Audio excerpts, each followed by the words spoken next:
Hello friends, how are you. आज આપણે ઉદાહરણ નંબર 21 થી સ્ટાર્ટ કરીએ છીએ। 5 વસ્તુઓમાંથી 3 વસ્તુઓ એ બી અને સી ના ભાવમાં વર્ષ 2010 ના સાપેક્ષમાં વર્ષ 2015 मतलब वर्ष 2010 એ આધાર વર્ષ છે અને વર્ષ 2015 એ ચાલુ વર્ષમાં અનુક્રમે 90%, 120% અને 70% જેટલો શું બતાવે છે ભાવમાં વધારો। હવે આ જે વધારો છે એ આધાર વર્ષની સરખામણીમાં છે અને ખબર જ છે કે આ સૂચકાંક બતાવે છે કે કોઈ પણ વસ્તુના ભાવમાં થતો સાપેક્ષ ટકાવારી વધારો કે ઘટાડો યાની કે ફેરફાર એ સૂચકાંક। અહીંયા 90% વધ્યું મતલબ 10ની સરખામણીમાં 15માં 90% વધ્યું। 5 વસ્તુ છે, વસ્તુને આપણે એ બી સી ડી ઈ કીધી। એમાંથી પહેલી એ બી અને સી ના ભાવમાં 90% વધ્યા। 90% વધ્યા તો થયા કેટલા કહેવાય 190, કારણ કે આ વધારો 100 પર ગણવાનો હોય એટલે થયું 190। 120% વધ્યું એટલે થયું કહેવાય 100 વધ્યા એની ઉપર એટલે 100 પર 120 પ્લસ એટલે 220। 70% વધ્યા એટલે થયા 170। જ્યારે બાકીની 2 વસ્તુઓ ડી અને ઈના ભાવમાં અનુક્રમે 2% અને 5%નો ઘટાડો મતલબ જે ઘટ્યું એ પણ 100 પર જ ઘટાડો બતાવે છે। તો 100માંથી 2 જાય તો થશે 98 અને 5% ઘટ્યા એનો મતલબ 100 - 5 એટલે 95। જ્યારે એ વસ્તુઓનું મહત્વ આગળ લખ્યું છે કે વસ્તુ એ વસ્તુ બી કરતાં 4 ગણી મહત્વની છે। કોણ? વસ્તુ એ કોના કરતાં? બી કરતાં। હવે ખરેખર બીનું મહત્વ ખબર નથી ને મહત્વને કહેવામાં આવે છે ભાર, બરાબર। તો આપણે વસ્તુ બીના મહત્વને 1 કહીએ, ખબર નથી, આપણે ધારવું પડે 1। તો એનું મહત્વ બી કરતાં 4 ગણું એટલે જો બીનું 1 હોય તો એનું 4 ગણું એટલે 4। અને સી વસ્તુ સી એ વસ્તુ એ કરતાં 6 ગણી મહત્વની છે। કોણ? વસ્તુ સી એ કરતાં 6 ગણી। હવે એ 4 હોય તો 4ના 6 ગણા એટલે 6 ચોક 24। જ્યારે લખ્યું છે ડી અને ઈનું મહત્વ, ડી અને ઈનું મહત્વ બી કરતાં 2.5 ગણું। બીનું મહત્વ 1 હોય તો એના કરતાં 2.5 એટલે 2.5 એટલે આ આવશે 2.5 અને 2.5। આ બતાવે છે મહત્વ એટલે કે ભાર કીધું, ડબલ્યુ કીધું, આનું ટોટલ લખી દેવાનું કારણ કે આપણી પાસે આઈ હોય ડબલ્યુ હોય એટલે આઈ ડબલ્યુ। એના માટે પહેલાં આનું ટોટલ 4 ને 1 5 ને 5 10, 10 ને 24 આ 34। અને તમારે આઈ અને ડબલ્યુનો ગુણાકાર કરવો અને આઈ અને ડબલ્યુનો ગુણાકાર કરી ટોટલ મારી દેશો તો આ ટોટલ આવશે 5542.5, બરાબર। માટે આપણો સવાલ છે ભાવનો સામાન્ય સૂચકાંક, માટે ભાવનો સામાન્ય સૂચકાંક બરાબર સિગ્મા આઈ ડબલ્યુના છેદમાં સિગ્મા ડબલ્યુ, બરાબર છે। સિમ્પલ ગણતરી છે, કરી દેવાની છે તમારે, બસ આટલું જ ગણતરી કરવાની હતી। ત્યારબાદ દાખલા નંબર 22 ખૂબ અગત્યનો દાખલો છે, સમજવા જેવું છે અને ઇમ્પોર્ટન્ટ દાખલો છે, ધ્યાનથી જોજો।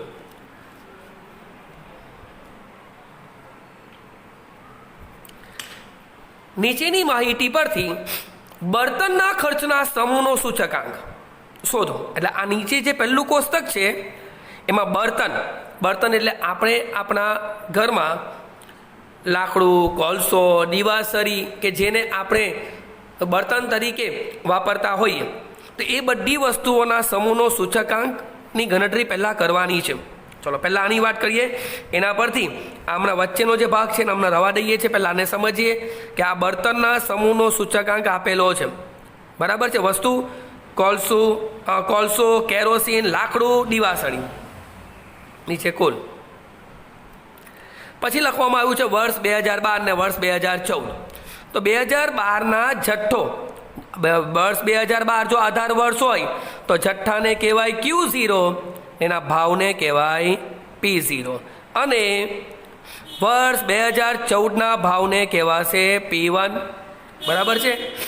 આની મદદથી આ કોષ્ટક સૌથી પહેલાં પૂરું કરી દેવાનું.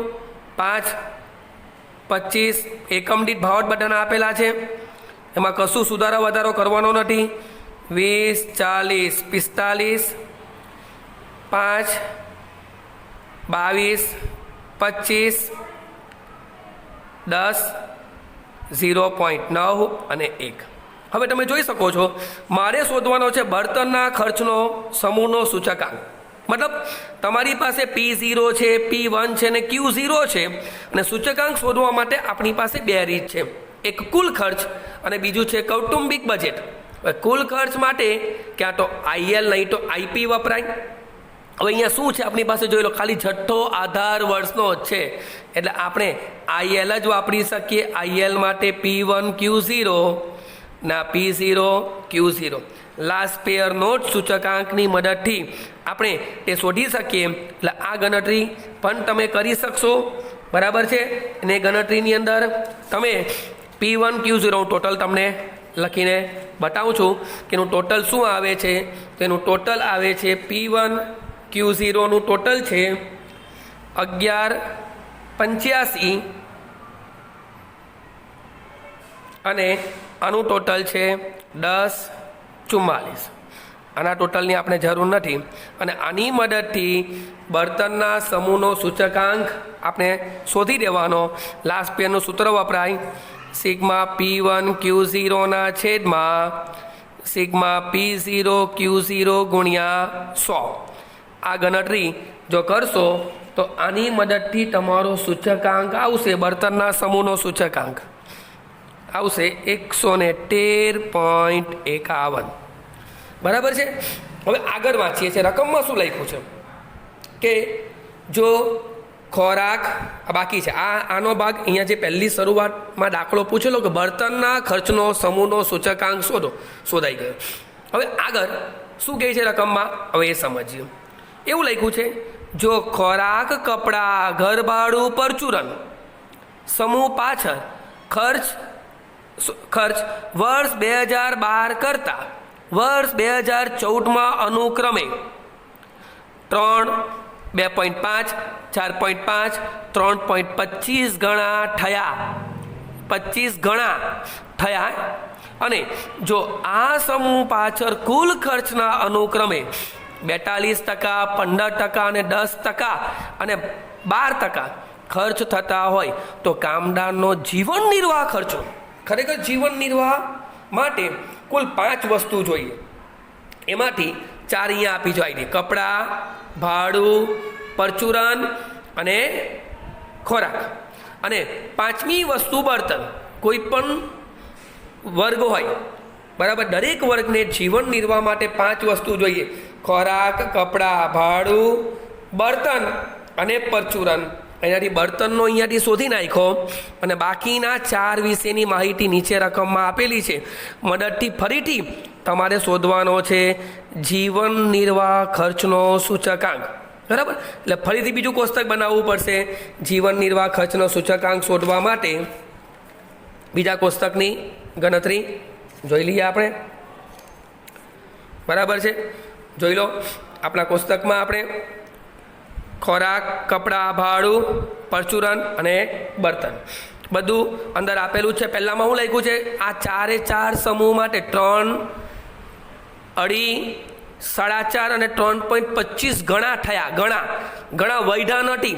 જો વધારો કે તો 100માં પ્લસ કરવાનું, પણ અહીંયા શું લખ્યું છે 3 ગણા. 3 ગણા એટલે 300, 2.5 ગણા એટલે 250, 4.5 ગણા એટલે 450, 3.25 એટલે 325, અને આપણે બળતણ માટેનો સૂચકાંકની ગણતરી આગળ કરી અને એ આવી 113.51, જે બેઠા અહીંયા લખી દેવાના, કેટલા? 113.51. અને આ સમૂહ પાછળ કુલ ખર્ચ લખેલું છે રકમમાં 42%, 15%, 10%, 12%, બરાબર. અને બર્તન વિશે નથી લખ્યું, પણ આપણે ખબર કે હંમેશા કોઈ પણ વસ્તુ પાછળ કુલ ખર્ચ હંમેશા કેટલો થતો હોય? 100%. એટલે 100% જો કરીએ તો આપણે એના માટે આ 100ની ગણતરી મૂકીએ તો 42 વત્તા 15 વત્તા 12 વત્તા 10 વત્તા 12 કરો તો લગભગ આપણી ગણતરી પ્રમાણે 79 આવે ટોટલ, ને કુલ છે 100, તો 100માંથી 79 જાય તો અહીંયા આવશે 21. આ આઈ આવી ગયો, આ ડબલ્યુ આવી ગયો, એટલે હવે આઈ ડબલ્યુની ગણતરી આપણે કરી દેવાની, બરાબર છે. આઈ ડબલ્યુનું ટોટલ લખી લઈએ તો આનું ટોટલ આવશે અહીંયા 27,133.71, બરાબર. ને એની ગણતરી કરી દેવાની અને જવાબ આવશે 271.34. આગળ બીજું કશું કરવાનું નથી. આગળ દાખલા નંબર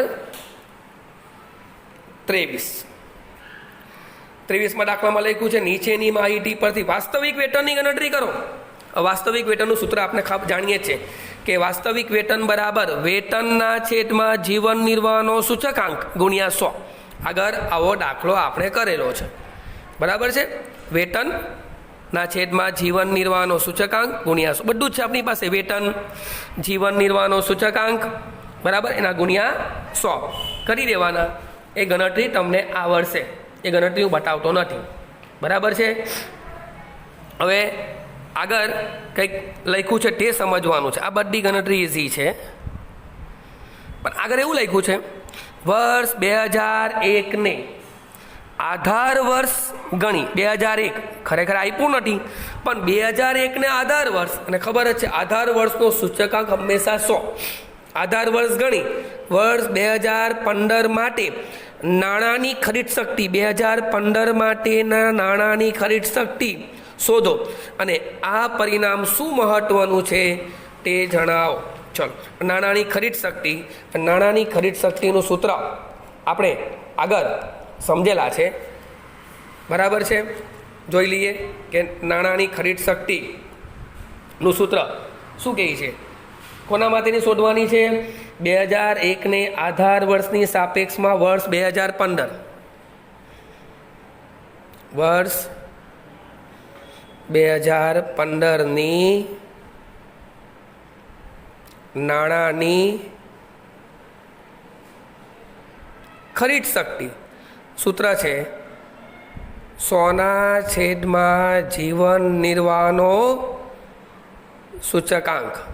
100 છેદમાં કયા વર્ષ માટે છે? 2015, અને 2015નો જીવન નિર્વાહનો સૂચકાંક છે રકમમાં જોઈ શકીએ 287, અને એની મદદથી આવી 0.35 આ ગણતરી, બરાબર. હવે આ પરિણામ શું મહત્વનું છે તે પણ જોઈ લઈએ. હવે એમ કહે છે આપણી પાસે જો નાણાંનો એકમ, આ તો 0.35 આવ્યો.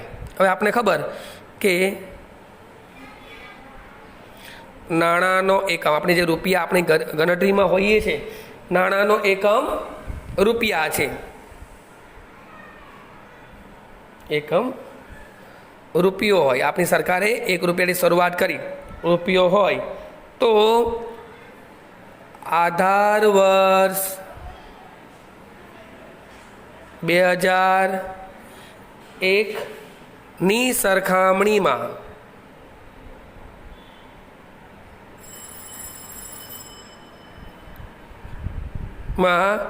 વર્ષ કઈ સાલનું છે? 2015. વર્ષ 2015ના રૂપિયાનું મૂલ્ય 35 પૈસા જેટલું થયું તેમ કહેવાય. અસ્તુ.